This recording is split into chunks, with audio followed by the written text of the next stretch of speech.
Welcome to online classes. Student, if you are watching my video, please like and share, subscribe with your friends and relatives. Today, student, we will study this topic, that is difference between electric field intensity and electric flux. ये पहले हम पढ़ चुके हैं. आज इसके बीच में difference हम आपको बता रहे हैं, फिर आगे कुछ नए टॉपिक्स पढ़ेंगे. तो देखिए डिफरेंस इतना सा है कि इलेक्ट्रिक फील्ड इंटेंसिटी जो है वो मटेरियल पे डिपेंड नहीं करती है. ध्यान रखें, किसी मीडियम के मटेरियल पे डिपेंड नहीं करती है. It is only number of field lines incident on a unit area. किसी यूनिट एरिया पे नंबर ऑफ फील्ड लाइंस कितनी इंसिडेंट होती है उसको कहते हैं हम इलेक्ट्रिक फील्ड इंटेंसिटी. इंटेंसिटी क्या है? नंबर ऑफ फील्ड लाइन जो परपेंडिकुलरली इंसिडेंट होती है यूनिट एरिया पे. जबकि जो फ्लक्स होता है वो क्या है कि number of field line passing कितनी हो रही है किसी स्पेसिफाइड सरफेस से. ठीक है, किसी स्पेसिफाइड जो सरफेस है या एरिया भी कह सकते हैं. ये इसमें ध्यान रखें, मेन बात है स्पेसिफाइड जो वर्ड है वो इम्पोर्टेंट है कि आपने एरिया किस तरह स्पेसिफाई किया है. तो फ्लक्स तो ध्यान रखिए कि जो है ई पे भी डिपेंड करता है, इलेक्ट्रिक फील्ड इंटेंसिटी पे भी डिपेंड करता है और एरिया पे भी डिपेंड करता है. जबकि इलेक्ट्रिक फील्ड इंटेंसिटी केवल एरिया पे डिपेंड करती है. एक बात और ये देखने की है. ठीक है, और स्पेसिफाइड जो है ये ध्यान रखना है आपको. आगे अब जो है हम ये कुछ बेसिक टॉपिक और हैं जो आपके आगे के चैप्टर में भी काम आएंगे. देखिए ये हम आपको बता रहे हैं. पहला इलेक्ट्रिक डाइपोल. इलेक्ट्रिक डाइपोल क्या होता है? A pair of an equal and opposite point charges separated by some small distance is called electric dipole. एक आप पेयर लेंगे अपोजिट चार्जेज का, एक प्लस चार्ज है एक माइनस चार्ज है और उसके बीच में कुछ डिस्टेंस लेते हैं. देखिए मैंने डायग्राम लिया है, इसमें 2a डिस्टेंस है, 2 पॉइंट चार्ज रखे हैं प्लस और माइनस के. तो इस तरह का जो पेयर होता है पॉजिटिव नेगेटिव चार्ज का और उसमें बीच में कुछ डिस्टेंस होती है, इस तरह के जो सिस्टम को हम क्या कहेंगे? डाइपोल कहते हैं. डाइपोल मतलब डबल. तो यहाँ पर 2 है हमारे पास, इसलिए इसको डाइपोल कह रहे हैं. ठीक है, और जो हमारे पास जो डिस्टेंस होती है 2a, ये एक वेक्टर क्वांटिटी होती है. इसकी डायरेक्शन होती है नेगेटिव से पॉजिटिव की तरफ. ये मैंने लिखा है कि 2a जो है taken as vector quantity, direction negative से पॉजिटिव तरफ होती है ना डाइपोल में. और जो मिडिल पॉइंट होता है डाइपोल का जो है वो आपका सेंटर कहलाता है डाइपोल का. तो यहाँ पर ओ क्या है? सेंटर है डाइपोल का. और it is represented by O. और जो है ये ध्यान रखें कि मॉलिक्यूल जो है हमारे पास, जो एग्जाम्पल अगर आपसे पूछते हैं तो आप ये एग्जाम्पल दे सकते हैं. अमोनिया है, वाटर है, एल्कोहल है, HCl है. तो जैसे H पॉजिटिव हो गया, नेगेटिव हो गया, तो इसमें 2 तरह के अपोजिट चार्ज होते हैं, तो उसको हम डाइपोल कहते हैं. ये इनके एग्जाम्पल हैं. आगे चलते हैं. डाइपोल मोमेंट क्या होता है? स्टूडेंट डाइपोल मोमेंट कोई ज़्यादा जो है वो नहीं है, अनोखी बात, ये बहुत आसान है. ये भी जो स्ट्रेंथ होती है डाइपोल की उसे हम डाइपोल मूवमेंट कहते हैं. जो ताकत कितनी है किसी डाइपोल के अंदर उसे हम कहते हैं डाइपोल मूवमेंट. इसको रिप्रेजेंट ये किस पे डिपेंड करती है? चार्ज पर. भाई चार्ज कितने ज़्यादा चार्ज पावर के होंगे तो जो स्ट्रेंथ ज़्यादा होगी, कम के होंगे तो कम होगी, क्योंकि डाइपोल मूवमेंट का सिंबल है P और डिपेंड किस पे करता है? Q पर, और बीच में जो गैप होता है उस पर. तो गैप जो है ध्यान रखिए, देखिए गैप जो है ज़्यादा हो जाएगा तो स्ट्रेंथ और बढ़ जाएगी, और क्यू भी बढ़ना चाहिए और ज़्यादा बढ़ जाएगी स्ट्रेंथ फिर. ठीक है, तो इन पर डिपेंड करता है. इसकी यूनिट क्या है वो यहाँ से बना सकते हैं आप, कूलम इंटू मीटर. ये देखिए ये C है, कूलम इंटू मीटर है.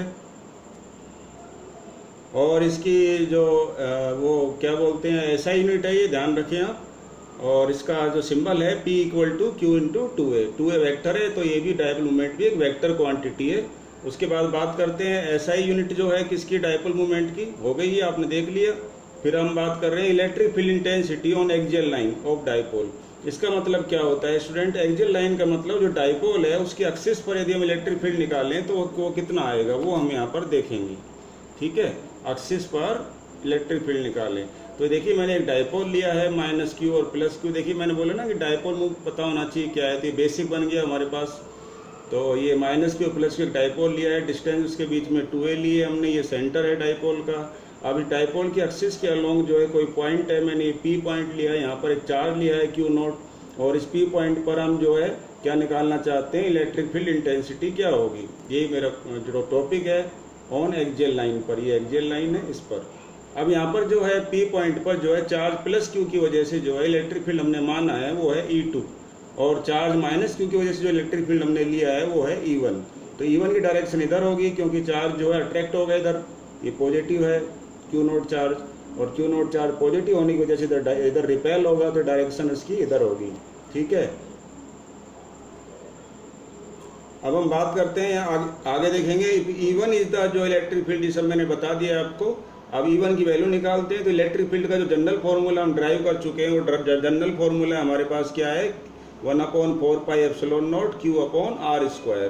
तो चाहे ऐसे भी बोल सकते हैं आप KQ/r²। तो मेरे पास K की वैल्यू तो मैंने डाल दी है, Q एज इट इज आ गया है, और R क्या है, डिस्टेंस होती थी। तो डिस्टेंस कितनी देखिए, -Q चार्ज की इस P पॉइंट से जो डिस्टेंस है वो देखिए, डिस्टेंस तो R हो गई। अब ये डिस्टेंस और ऐड करनी पड़ेगी हमें, तो ये डिस्टेंस इसकी हाफ क्या हो गई, A हो गई। तो A + R, ये देखिए लिख दिया है मैंने। तो ये इक्वेशन 1 हो गई। अब E2 है, E2 जो इलेक्ट्रिक फील्ड है +Q की वजह से है, तो हमें यहाँ से यहाँ तक का डिस्टेंस लेना पड़ेगा, B से P तक का। तो आप देख रहे हैं कि ये जो डिस्टेंस है टोटल यहाँ से O से P तक जो है R है, लेकिन हमें तो जो है B से P तक चाहिए, तो ये डिस्टेंस हमें माइनस करनी पड़ेगी। तो R में से A को माइनस कर देंगे तो R - A हो जाएगा। ये इक्वेशन नंबर 2 आ गई। सिमिलरली अब E1 और E2 जो है दोनों क्या है, कोलिनियर है, एक बस डायरेक्शन अपोजिट है। देखिए E2 इलेक्ट्रिक फील्ड इधर है, E1 इधर है, डायरेक्शन अपोजिट है लेकिन कोलिनियर है। तो ये क्या करेंगे, एक दूसरे को अपोज करेंगे, तो वर्किंग इन अपोजिट डायरेक्शन। तो ये लेकिन जो E2 क्या है, ग्रेटर है इलेक्ट्रिक फील्ड। क्यों ग्रेटर है, देखिए E2 का जो वैल्यू है उसमें डिनोमिनेटर पार्ट क्या है, छोटा है। R- से छोटा होता है R + A से, तो ये छोटा होने से इसका आंसर बड़ा आएगा, और इसका आंसर क्या आएगा, स्मॉल आएगा। तो ये बिग हुआ, E2 की वैल्यू बिग है। तो रिजल्टेंट जो होगा E2 - E1 का E2 की डायरेक्शन में होगा, क्योंकि E2 बिग है। तो E2 बिग है तो E2 की डायरेक्शन किधर है, इधर है। तो रिजल्टेंट जो इधर निकलेगा, जो बिग वो इलेक्ट्रिक फील्ड होता है उसकी डायरेक्शन में इलेक्ट्रिक फील्ड होता है। तो E2 ग्रेटर है E1 से, इसलिए रिजल्टेंट जो E होगा वो किसकी डायरेक्शन में होगा, BP की डायरेक्शन में, क्योंकि BP की डायरेक्शन में ही E2 है। ये देखिए B से P की तरफ है E2। तो रिजल्टेंट जो हमारा E आ रहा है इसकी डायरेक्शन BP की तरफ होगी, और E2 - E1 से इसका आंसर आएगा। और ये तो हमने इस पार्ट को कॉमन ले लिया, इसको अंदर रख दिया, इनका एलसीएम लेंगे। तो ये देखिए student, A - B A + B, तो A² - B² होता है, और इन दोनों का कंबाइंड जो स्क्वायर होता है वो सिंगल स्क्वायर बन जाएगा एक्सपोनेंट के लॉ से। फिर जब इससे डिवाइड करेंगे तो ये पोर्शन, सॉरी इससे डिवाइड करेंगे तो ये आ जाएगा यहाँ पर, और आपको R + A के होल स्क्वायर से डिवाइड करेंगे तो ये वाला पोर्शन यहाँ आ जाएगा। फिर A + B का होल स्क्वायर ओपन करना है, A - B का होल स्क्वायर ओपन करना है, माइनस साइन है बाहर, अंदर के साइन चेंज हो जाएंगे, तो कुछ कैंसिल आउट होगा, बाकी आपका ये बचेगा। ठीक है,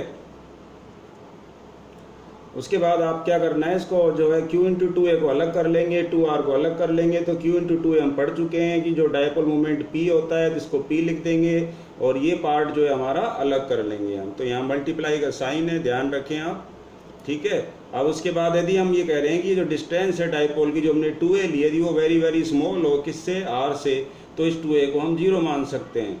तो जब इसको 0 मानेंगे तो A भी 0 हो जाएगा। जब 2A 0 होगी तो जो है A जो है क्या हो गई, 2A नेग्लिजिबल है, तो A क्या हो जाएगा, 0 हो जाएगा। 0 होगा तो R² का स्क्वायर R4 हो जाएगा। R4 को R से कैंसिल करेंगे तो R³ रह जाएगा।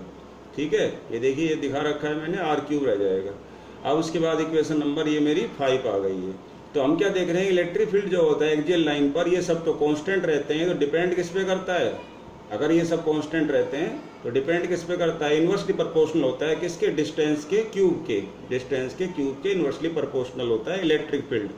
किस केस में, जब हमने एक डाइपोल लिया था और इलेक्ट्रिक फील्ड कहाँ निकाला था, एक्सिस पे निकाला था, तो वो इन्वर्सली प्रोपोर्शनल आया डिस्टेंस के। अब हम दोबारा से इलेक्ट्रिक फील्ड निकालेंगे, लेकिन हम एक्सिस पे नहीं निकालेंगे, हम निकालेंगे किस पर, इक्वेटोरियल लाइन पर। ये इक्वेटोरियल लाइन क्या होती है सर, तो इक्वेटोरियल लाइन क्या होती है स्टूडेंट, ये इन्होंने जो है साइंस का वर्ड है, वैसे मैथमेटिक्स का जो पुराना वर्ड है उसको आप यूज करिए, बहुत आसान है। इक्वेटोरियल लाइन क्या है, एक लाइन सेगमेंट जो AB है उसका परपेंडिकुलर जो बाइसेक्टर होता है उसे इक्वेटोरियल लाइन कहते हैं, बहुत सिंपल है। तो इस परपेंडिकुलर बाइसेक्टर लेंगे AB का, तो देखिए मैंने लिया है वो है TO एक परपेंडिकुलर बाइसेक्टर है। अब यहाँ पर एक पॉइंट ले लीजिए TO पर, चाहे यहाँ ले लीजिए, यहाँ ले लीजिए, कहीं पे भी ले लीजिए, तो वो पॉइंट इक्वेटोरियल लाइन पर कहलाएगा। तो ये electric field intensity on perpendicular bisector of dipole भी कह सकते हैं, या इक्वेटोरियल लाइन ऑफ डायपोल भी कह सकते हैं। अब परपेंडिकुलर, ये इक्वेटोरियल लाइन जो है जब परपेंडिकुलर बाइसेक्टर है तो फिर डायपोल के सेंटर से जाएगा, क्योंकि सेंटर जो है मिड पॉइंट होता है, और परपेंडिकुलर बाइसेक्टर भी किसी लाइन सेगमेंट के मिड पॉइंट से जाता है। समझ गए। अब OT जो है सेंटर से क्यों जा रही है, क्योंकि OT इक्वेटोरियल लाइन है और वो परपेंडिकुलर बाइसेक्टर भी कहलाती है। अब इलेक्ट्रिक फील्ड हम निकालना चाहते हैं इस पॉइंट P पर, चार्ज -Q जो A पे रखा हुआ है उसकी वजह से, तो -Q जो चार्ज है, एक टेस्ट चार्ज P पर रखा हुआ है, यहाँ इलेक्ट्रिक फील्ड निकालना चाहते हैं हम। तो देखिए अपोजिट चार्ज है, अट्रैक्टिव नेचर रहेगी, तो ये जो डायरेक्शन इलेक्ट्रिक फील्ड की इधर आएगी माइनस की तरफ, ठीक है। और इसके दो कंपोनेंट होंगे, एक ओरिजेंटल और एक वर्टिकल, क्योंकि अलोंग द एक्सिस तो है नहीं, इसलिए दो कंपोनेंट आएंगे, ओरिजेंटल और एक वर्टिकल।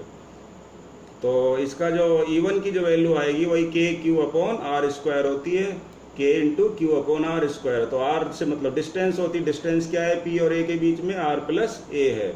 ये आर प्लस ए कैसे आया, पाइथागोरस थ्योरम से आप निकाल सकते हैं। ये डिस्टेंस मेरी आर है, ये डिस्टेंस ए है, तो a square plus r square, hypotenuse हमारी आर स्क्वायर प्लस ए स्क्वायर आएगी। अब मान लीजिए पी बी ए और P A B angle theta है, ये एंगल हमने थीटा लिए है। एक तो लिया है पी बी ए, ये देखिए पी बी और ए, ये एंगल हमने थीटा लिया है, और जो पी ए बी है वो भी थीटा हो गया, पी ए बी ये भी थीटा है, ये एंगल भी। अब ये एंगल थीटा लिया है तो ये भी थीटा होगा। क्यों होगा, आपको यही पता होना चाहिए कि जो परपेंडिकुलर बाइसेक्टर होता है उसके किसी पॉइंट को जब एंड पॉइंट से मिलाते हैं तो एक आइसोसेलेस ट्रायंगल बनता है, और आइसोसेलेस ट्रायंगल में दोनों एंगल क्या होते हैं, इक्वल होते हैं, इसलिए ये एंगल थीटा है तो ये भी थीटा होगा, ठीक है। और ये दोनों एंगल इक्वल क्यों है, ये कोरस्पॉन्डिंग एंगल है, इक्वल होते हैं, ठीक है, ये इसलिए। और ये दोनों एंगल इक्वल क्यों है, क्योंकि अल्टरनेट एंगल है, इसलिए इक्वल होंगे, ठीक है, ये ध्यान रखना है आपको।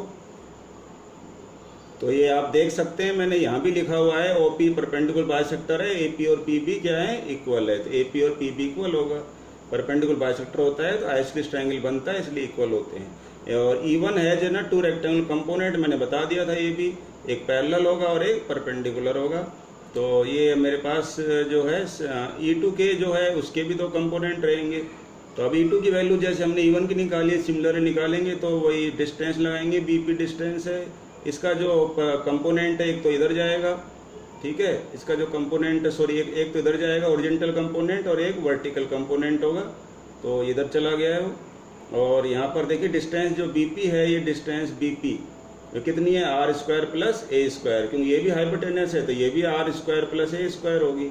ये देखिए ये ए है, ये आर है, तो हाइपोटेनस आर स्क्वायर प्लस ए स्क्वायर होगी। अब रिजल्टेंट फील्ड जो at P is given by E equal to E1 cos theta plus E2 cos theta. अब ई पर जो टोटल इलेक्ट्रिक फील्ड, रिजल्टेंट मतलब टोटल इलेक्ट्रिक फील्ड ई पर जो sorry P point पर जो बन रहा है वो इस माइनस और प्लस की वजह से वो क्या होगा, वो दोनों ओरिजेंटल कंपोनेंट के ऐड होने से बनेगा। एक ओरिजेंटल कंपोनेंट इसकी वजह से E2 की वजह से, और एक E1 की वजह से, दोनों ऐड हो गए, यहाँ बन गया। लेकिन जो वर्टिकल कंपोनेंट है इसे E1 का तो डाउनवर्ड है और E2 का वर्टिकल कंपोनेंट क्या अपवर्ड है, तो दोनों क्या अपोजिट डायरेक्शन में होने से क्या होंगे, कैंसिल आउट हो जाएंगे, क्योंकि मैग्नीट्यूड में भी इक्वल है। अपोजिट डायरेक्शन में होने से हमेशा कैंसिल आउट नहीं होते हैं, लेकिन कैंसिल आउट क्यों हो रहे हैं, क्योंकि मैग्नीट्यूड में भी इक्वल है, इसलिए, ठीक है। तो केवल कोस वाले कंपोनेंट आएंगे। तो हमारे पास रिजल्टेंट इलेक्ट्रिक फील्ड जो है E equal to 2E1 cos theta हो गया, और E1 की और E2 दोनों क्या है, आपस में इक्वल है, मैंने कहा ना मैग्नीट्यूड में इक्वल है। अब हम यहाँ पर जो है E निकाल रहे हैं, तो दो E1 की वैल्यू डाल देंगे और cos theta as it is हो जाएगा। और फिर दोबारा से आपको क्या करना है, ये जो है 2 का as it is, 4 pi epsilon naught as it is, Q as it is, R cos theta की वैल्यू डालनी है। कोस थीटा की वैल्यू क्या होती है, बेस अपॉन हाइपोटेनियस। तो बेस देख सकते हैं अपन क्या है, OA है, हाइपोटेनियस AP है, ये रहा, ये हमने वैल्यू डाल दी, हमारे पास ये आया। अब इस हमारे पास जो है Q इंटू 2A चाहिए हमें, तो ये जो वैल्यू है AP की ये डल गई है, और Q इंटू 2A न्यूमरेटर में है, इसको हम P लिख देंगे, ये P बन जाएगा। और ये 4 pi epsilon not R square square value 3/2 है। क्यों है 3/2, क्योंकि ये 1 पावर और ये हाफ पावर है, 1 और हाफ पावर को 3/2 कहते हैं, ठीक है, रूट हटता है तो हाफ पावर मानते हैं। अब 4 पाई एप्सिलॉन नॉट तो R square plus A square की पावर 3/2 हो जाएगी, ठीक है। अब उसके बाद आपको क्या करना है, बहुत आसान है। अब डायरेक्शन की बात करेंगे, तो इलेक्ट्रिक फील्ड E की जो डायरेक्शन है वो P अलोंग क्या है, PR। E की डायरेक्शन क्या होगी, अलोंग PR होगी, और पैरेलल टू BA होगी। देखिए ये जो है PR की अलोंग रहेगी, क्योंकि दोनों टोटल इलेक्ट्रिक फील्ड जो है इन दोनों कंपोनेंट की वजह से आया, और दोनों कंपोनेंट इस डायरेक्शन में है, तो इलेक्ट्रिक फील्ड की डायरेक्शन क्या होगी, अलोंग PR होगी। ये देखिए क्योंकि दोनों कंपोनेंट इधर ही है, ठीक है। और ये जो है अपोजिट टू P होगी, क्योंकि P की डायरेक्शन कहाँ होती है, माइनस से प्लस की तरफ। P क्या है, डाइपोल मूवमेंट, पहले बता चुका हूँ, इसकी डायरेक्शन हमेशा माइनस से प्लस होती है, तो इसकी अपोजिट है और अलोंग PR है। अब आगे जो है वेक्टर फॉर्म में इसको जब लिखेंगे तो जब वेक्टर लगाएंगे तो यहाँ पर साइन माइनस आ जाएगा, क्योंकि पी की डायरेक्शन और ई की डायरेक्शन क्या थी, अपोजिट थी। ये तो पी आर के थी और ये जो है ए बी के अलोंग थी।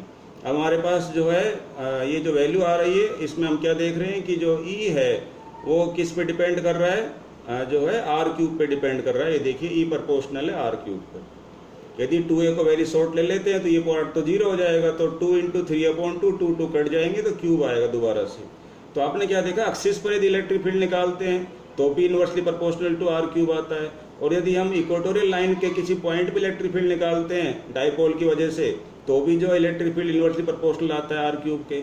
और दोनों का रेशो निकालते हैं तो वहाँ पर ध्यान करिए 2p आया था फॉर्मूले में, इसमें बस ये सेम है, सब कुछ सेम आया था। एक्सिस पे भी यही आंसर आया था और इक्वेटोरियल पे भी का वैल्यू यही आ रहा है। फर्क क्या है, वहाँ 2 और आया था मल्टीप्लाई में। जब उसको और इसको डिवाइड करेंगे तो ये सेम जो कांस्टेंट पार्ट है दोनों कट जाएगा, 2:1 आएगा। ठीक है, ये देखिए एक्सिल पर जो आया था 2 × दिस आया था और इक्वेटोरियल पे केवल यही आया था। ये दोनों कट गए, सेम वाले पार्ट 2/1 बच गए। अब आपको एक इम्पोर्टेंट बात है वो ध्यान रखनी है, क्या है, इस तरह से जो इलेक्ट्रिक फील्ड होता है ड्यू टू डाइपोल जो है डिक्रीज होता है रैपिडली। जो डाइपोल की वजह से जो इलेक्ट्रिक फील्ड बनता है वो रैपिडली मतलब तेजी से डिक्रीज होता है। क्यों? क्योंकि जो इलेक्ट्रिक फील्ड आ रहा है डाइपोल में बार बार वो इनवर्सली प्रोपोर्शनल आ रहा है आर क्यूब के एट लार्ज डिस्टेंस पर। हम क्या देखेंगे, तेजी से घटेगा as compare to electric field due to a single charge. हम पहले जो है बेसिक में सीख चुके हैं, सिंगल चार्ज की वजह से इलेक्ट्रिक फील्ड जो ई बनता है वो KQ/r² होता है। तो इलेक्ट्रिक फील्ड जो इनवर्सली प्रोपोर्शनल किसके है, r² के। किसमें, यदि एक चार्ज रखा हो और 2 चार्ज रखे हो यानी कि डाइपोल रखा हो तो ई किसके इनवर्सली प्रोपोर्शनल होता है, r³ के। ठीक है, तो आप ये ध्यान रखना है कि डाइपोल में इलेक्ट्रिक फील्ड तेजी से घटेगा, क्योंकि ये अगर मैं 2 रखता हूँ डिस्टेंस तो 1/8 आएगा और यहाँ 2 रखूंगा तो 4 आएगा। तो 1/8 तो स्मॉल होता है ना, तो ये स्मॉल आएगा, तेजी से घटता है, और इसमें वेरी स्लो घटता है कंपेयर टू दिस। तो this was all about electric field on axis और इलेक्ट्रिक फील्ड ऑन इक्वेटोरियल। बाकी जो टॉपिक है हम नेक्स्ट पार्ट में करेंगे। आज के लिए इतना ही, थैंक यू।